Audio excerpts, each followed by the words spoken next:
ಇದು 3 ಎಕರೆ 13 ಗುಂಟೆ. ಇದೇನಿದೆ ಕಾರ್ನರ್ ಪ್ರಾಪರ್ಟಿ. ಈ ಥರ ಮೆಟ್ಲಿಂಗ್ ರೋಡು. ಇಲ್ಲಿ ಪಕ್ಕದಲ್ಲೇ ವರ್ಷ ಪೂರ್ತಿ ತುಂಬಿರುವಂಥ ಕೆರೆ ಇರ್ತದೆ. ಸ್ವಲ್ಪ ಗಿಡಗಳು ಬೆಳ್ಕೊಂಡಿದೆ, ನಿಮಗೆ ವಿಸಿಬಿಲಿಟಿ ಕಾಣಿಸ್ತಾ ಇಲ್ಲ. ಸ್ಟೇಟ್ ಹೈವೇಯಿಂದ ಒಂದು 650 ಮೀಟ್ರು ಈ ಥರ. ಇದು ಇಲ್ಲಿಂದ ಒಂದು 300 ಮೀಟ್ರ್ ಮುಂದೆ ಹೋದರೆ ಊರಿದೆ.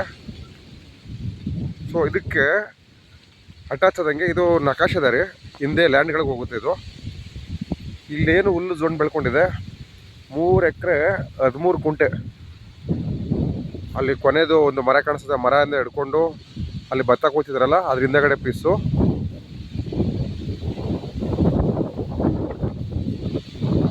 ರೆಕ್ಟ್ಯಾಂಗಲಲ್ಲಿ ಒಂದು ಸೈಡಲ್ಲಿ ಇದೊಂದು ಪೀಸ್ ಕಟ್ ಆಗುತ್ತೆ. 3 ಎಕರೆ 13 ಗುಂಟೆ. ಇದು ಊರಿಂದ ಊರಿಗೆ ಹೋಗೋ ರೋಡು. ಮದ್ದೂರಿಂದ ನಿಮಗೆ ಒಂದು 16-17 ಕಿಲೋಮೀಟರ್ ಆಗುತ್ತೆ ಇಲ್ಲಿಗೆ. ಯಾವಾಗಲೂ ನೀರು ಇರಬೇಕು, 365 ಡಿಗ್ರಿ ನೀರು ಬೇಕು ಅನ್ನೋರಿಗೆ ಏನು ಮಾಡಿಸಿದಂಥ ಜಾಗ ಇದು. ಈ ಥರ ಮೆಟ್ಲಿಂಗ್ ಆಗಿರೋ ರೋಡು.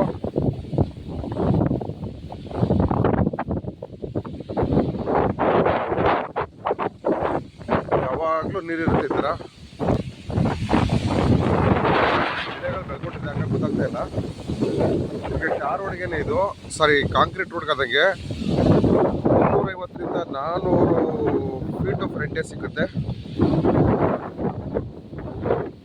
ಆ ಮರಗಳೇನಿದೆ ಅದೇ ಬಾರ್ಡರು. ಇದು ಈ ಕಡೆ ಕಬ್ಬೇನ ಬೆಳೆದಿದ್ದಾರೆ, ಅವುಗಳಿಗಿಂತ ಹಿಂದಕ್ಕೆ. ಈ ಥರ ಒಳ್ಳೆ ಎನ್ವೈರನ್ಮೆಂಟ್ ಇರುವಂಥ ಪ್ರಾಪರ್ಟಿ. ವರ್ಷ ಪೂರ್ತಿ ನೀರು. ಮದ್ದೂರಿಂದ ಇಲ್ಲಿಗೆ 16 ಕಿಲೋಮೀಟರ್ ಆಗುತ್ತೆ. ಇದೊಂದು ಲೋಕಲ್ ಸ್ಟೇಟ್ ಹೈವೇಯಿಂದ 650 ಮೀಟ್ರ್ ಒಳಗಡೆಗೆ. ಹಿಂಗೆ ಕಂಟಿನ್ಯೂ ಹೋದರೆ 350 ಮೀಟ್ರು ಊರು ಸಿಗುತ್ತೆ.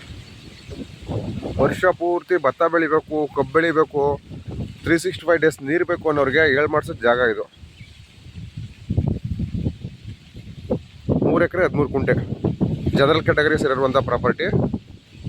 ಲೀಗಲ್ ವೆರಿಫೈ ಮಾಡಿಸ್ಕೊಂಡು ರಿಜಿಸ್ಟರ್ ಆಗಿದೆ.